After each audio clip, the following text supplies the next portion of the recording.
जब से नीतीश कुमार ने 2 अक्टूबर को कास्ट सेंसर का रिपोर्ट जारी किया है, तब से राजनीति भौचाल बन गया है। नमस्कार, मैं विकास और आप देख रहे हैं चौकस भारत। जितनी भी पार्टियां हैं, तरह तरह का अपने तरफ से बयान दे रहे हैं। आज जदयू की ओर से जदयू अति पिछड़ा प्रकोष्ठ के प्रदेश अध्यक्ष धर्मेंद्र चंद्रवंशी की ओर से धन्यवाद कार्यक्रम रखा गया था। बिहार के तमाम कोने कोने से लोग जुटे और भव्य एक कार्यक्रम का शुभारंभ किया गया। तमाम मंत्रीगण मौजूद थे, राष्ट्रीय अध्यक्ष ललन बाबू मौजूद थे और प्रदेश अध्यक्ष उमेश कुशवाहा मौजूद थे। पहले ललन बाबू को सुनिए, ललन सिंह को सुनिए, क्या कुछ बोल रहे हैं ललन सिंह। पिछड़ा प्रकोष्ठ के आह्वान पर आप इतनी बड़ी संख्या में यहाँ आए। माननीय मुख्यमंत्री और हम सबों के सर्वमान्य नेता आदरणीय नीतीश कुमार जी के प्रति आभार व्यक्त करने के लिए आप सभी लोग आए, इसके लिए हम आपका अभिनंदन करते हैं। हम धन्यवाद देते हैं अति पिछड़ा प्रकोष्ठ के प्रदेश अध्यक्ष धर्मेंद्र चंद्रवंशी जी का, जिन्होंने इतने कम समय में इतनी बड़ी संख्या में अपने साथियों को आमंत्रित किया और आप सब इनके आह्वान पर आए। पार्टी के जो अन्य जिला के सभी साथी हैं, जिला अध्यक्ष हैं, उनको भी हम धन्यवाद देना चाहते हैं कि आप सबों ने अल्प समय में, बहुत कम समय में जो आपको सूचना दी गई, उस सूचना के आधार पर आपने अपने अपने जिले से अपने साथियों के साथ आज आप यहाँ आए। तो इसलिए पार्टी के जिला अध्यक्षों को और जिला के सभी सम्मानित साथियों को, कार्यकर्ताओं को हम धन्यवाद देना चाहते हैं, उनका अभिनंदन करना चाहते हैं। साथियों, आज हम लोग यहाँ आए हैं, एकत्रित हुए हैं इस बात के लिए कि हमारे नेता आदरणीय नीतीश कुमार जी के प्रति जो बिहार में जाति आधारित गणना उन्होंने कराई है, उस गणना के लिए हम उनका अभिनंदन करें, उनका धन्यवाद करें। नीतीश कुमार जी का हम अभिनंदन और उनका धन्यवाद इसलिए करना चाहते हैं कि जाति आधारित गणना कराने का जब उन्होंने निर्णय लिया तो उसमें कई तरह की रुकावटें आई, कई तरह के षड्यंत्र हुए। भारतीय जनता पार्टी के द्वारा साजिश रची गई, भारतीय जनता पार्टी के द्वारा, लेकिन नीतीश कुमार जी ने अभिमन्यु की तरह सारे षड्यंत्र को और सारे चक्रव्यूह को तोड़कर बिहार में जाति आधारित गणना कराकर उन्होंने रिपोर्ट प्रकाशित की। साथियों, हम सब लोगों की मांग रही, लोकसभा में हम लोगों ने मांग किया, हम लोग सांसदों का 11 सांसदों का प्रतिनिधि मंडल गृह मंत्री जी से मिला। माननीय मुख्यमंत्री जी ने 2-2 बार बिहार के विधानमंडल ने सर्वसम्मत प्रस्ताव पास किया। माननीय मुख्यमंत्री जी के नेतृत्व में बिहार के सभी पार्टी के विधायकों, पार्टियों का एक प्रतिनिधि मंडल आदरणीय प्रधानमंत्री जी से मिला और सब लोगों ने ये कहा कि 1931 के बाद, 1931 अंग्रेजों के समय के बाद आज तक इस देश में जातीय जनगणना नहीं हुई है।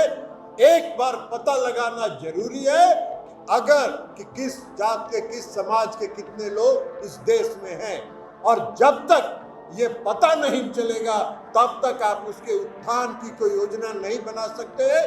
और जब तक पिछले पंक्ति में खड़े लोगों का उत्थान नहीं होगा तब तक आप विकसित राज्य या विकसित देश का कल्पना नहीं कर सकते।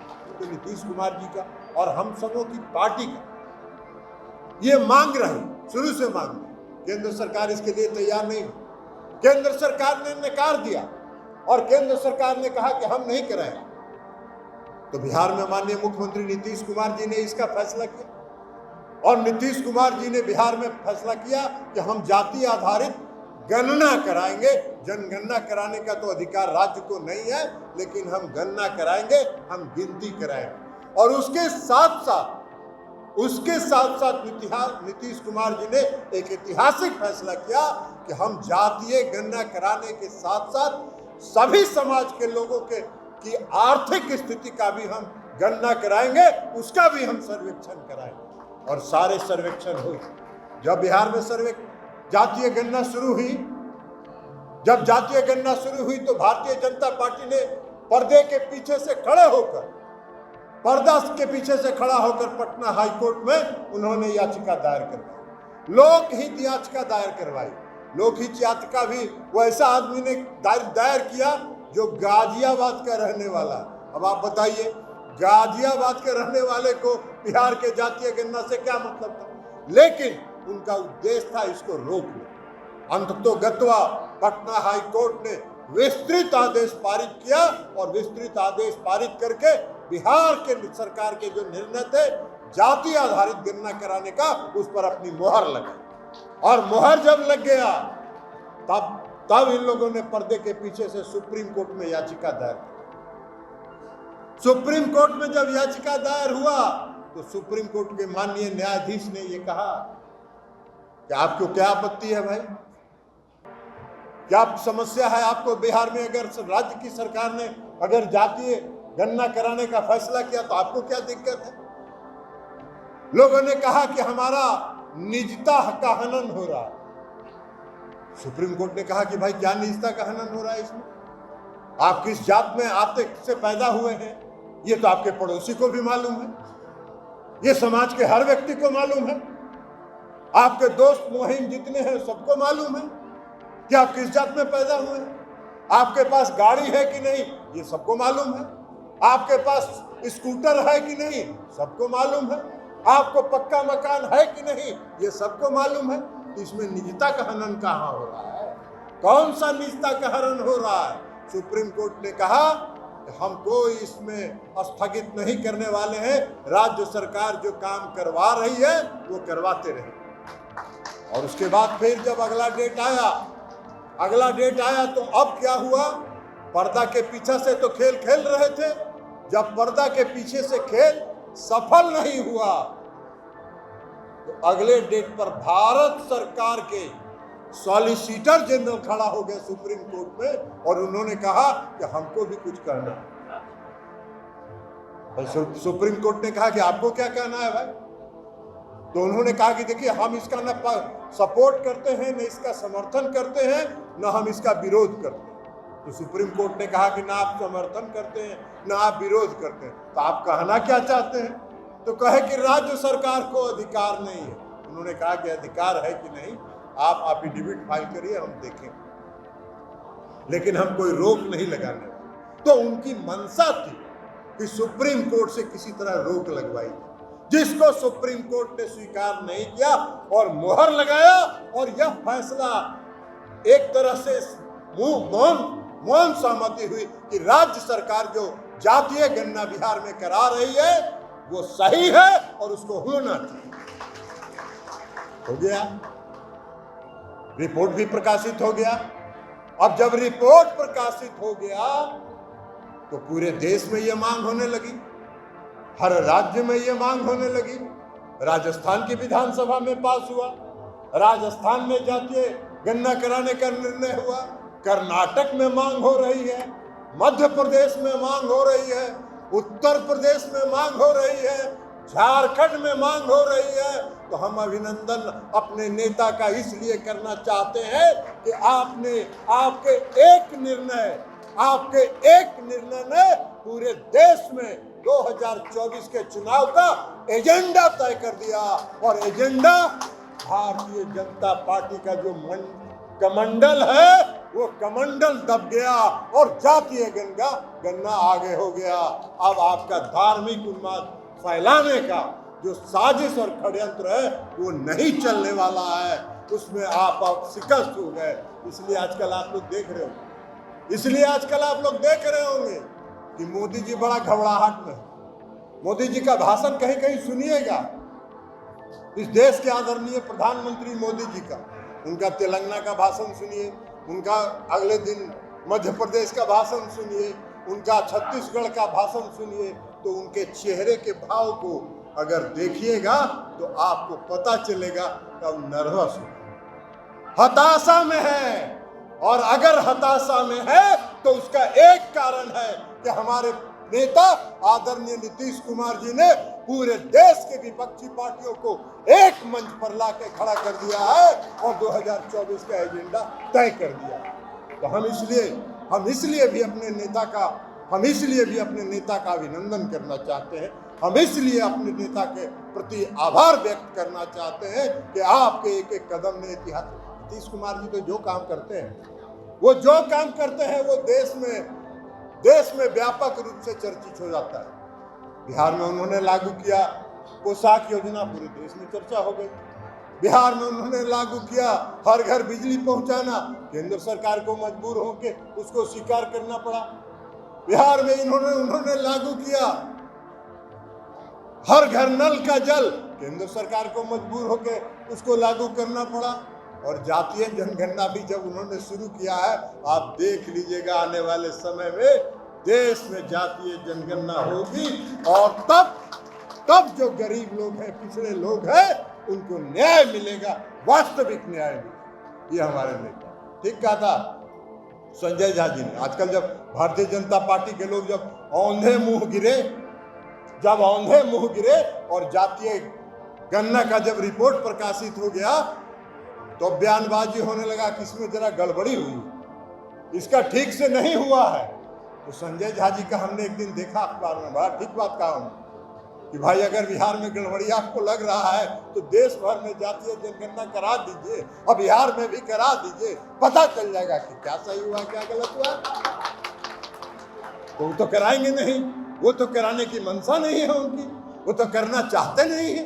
तो इसलिए ये देश में जातीय जनगणना आज की मांग है और हम इसलिए अपने नेता का अभिनंदन करने के लिए आज यहाँ बड़ी संख्या में उपस्थित हुए हैं। हम अपने नेता के प्रति आभार व्यक्त करते हैं, अभिनंदन करते हैं कि आपने बिहार में एक लंबी लकीर खींच दी है और उस लंबी लकीर के माध्यम से आप इस प्रदेश के जो गरीब लोग हैं, जो पिछड़े हैं, जो अति पिछड़े हैं, उसके लिए न्याय का रास्ता आपने प्रशस्त कर दिया है। न्याय उसको मिलेगा और उसकी हिस्सेदारी उसको मिलेगी। ये आपने काम किया, इसलिए हम उनका अभिनंदन करना चाहते हैं। आपने सुना होगा, इन्होंने तो बीजेपी की हर पन्ने को उखाड़ के रख दी।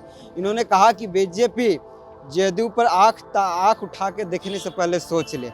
इन्होंने कहा कि हर उस पर्दे के पीछे से बीजेपी वाले ने जातिगत गणना को रुकवाने के काम किया है, जो ऐतिहासिक पल था। इन्होंने कहा कि अब कितने को रोकिएगा, अब हर राज्य में जातिगत गणना की मांग हो गई है। इन्होंने कहा कि जब पटना हाई कोर्ट के बाद सुप्रीम कोर्ट ने भी बिहार सरकार के पक्ष में रिजल्ट दिया, तब सुप्रीम कोर्ट में इन्होंने एक जनरल सॉलिसिटर को खड़ा कर दिया। अब मैं उमेश कुशवाहा को सुनाता हूँ क्या कुछ बोल रहे हैं। साथियों, यह बिहार के विकास में यह कदम जो है मील का पत्थर साबित होगा। हम लोग कितना इस कार्यक्रम जो हुआ है, चाहे इस काम का मन इसका अंदाजा नहीं लगा सकते हैं, अनुमान नहीं कर सकते हैं कि शायद कितना बड़ा यह काम है। लेकिन आने वाला समय में बिहार ने जो किया है पूरा देश करेगा और हमारा पीढ़ी जो है वो भी माननीय मुख्यमंत्री नीतीश कुमार जी को धन्यवाद ज्ञापन करेगा, बधाई देगा। हमारे नेता के करनी और कथनी और करनी में कोई फर्क नहीं है। जितना उन्होंने कहा उन्होंने पूरा किया। उनके सपनों के बिहार में सभी जाति धर्म के सभी जाति के लोग का विकास का अवसर मिलेगा और उनकी वास्तविक संख्या का पता चलेगा। ये जाति के गणना के जो इसका जो हुआ है इससे पूरा पता चलेगा। बिहार में जातिगत गणना 2 चरणों में हुआ।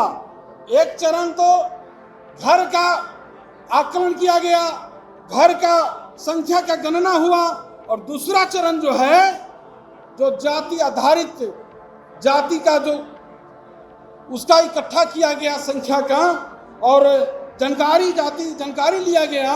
उतना ही नहीं, आर्थिक शैक्षणिक उनका हर तरह के जो है पूरी से पूरे हर परिवार का जानकारी लिया गया।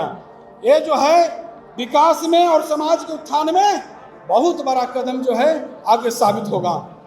और इसका आप सब जानते हैं साथियों कि जाति जनगणना सर्वे और समुदाय जाति और समुदाय का विशिष्ट जो है रिकॉर्ड काम हुआ है और उसके मदद में विकास के मदद में ये वैज्ञानिक तरीके से तकनीकी तरीके से जो नीति और योजनाओं का इस बनाने में काम आएगी। इससे साथियों, बिहार के विपक्षी दल जो हैं, भाजपा, वो हरगिज नहीं चाहती थी कि जाति आधारित गणना शुरू हो और वो पूरा हो।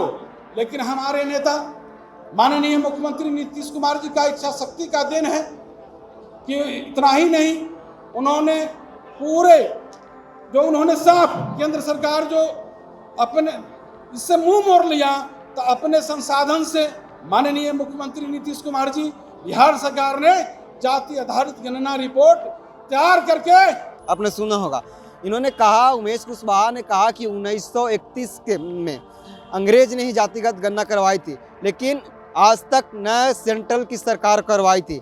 लेकिन बिहार सरकार इच्छा जताई तो उन्होंने न समर्थन दिया और जहां तक पैर खींचने का काम किया। इन्होंने तमाम बातें कर रहे थे, जिस तरह से इनका दिल भी भीड़ देखकर गदगद हो गया। जब से कास्ट सेंसर का रिपोर्ट सार्वजनिक किया गया है, लगातार नीतीश कुमार और उनकी पार्टी नीतीश कुमार को पीठ थपथपाने में लगा हुआ है। आरोप और प्रत्यारोप दोनों तरफ से एक दूसरे पर तंज कसा जा रहा है। अब बात ये भी है कि राहुल गांधी, प्रियंका गांधी और तमाम अन्य राज्य के जो इंडिया घटक दल के मुख्यमंत्री हैं, वो जातिगत गणना की मांग कर रहे हैं। अब के सवाल का जवाब क्या कुछ निकल के आता है बीजेपी से, मैं आपको जल्द दिखाऊंगा। आप देखते रहिए चौकस भारत। धन्यवाद।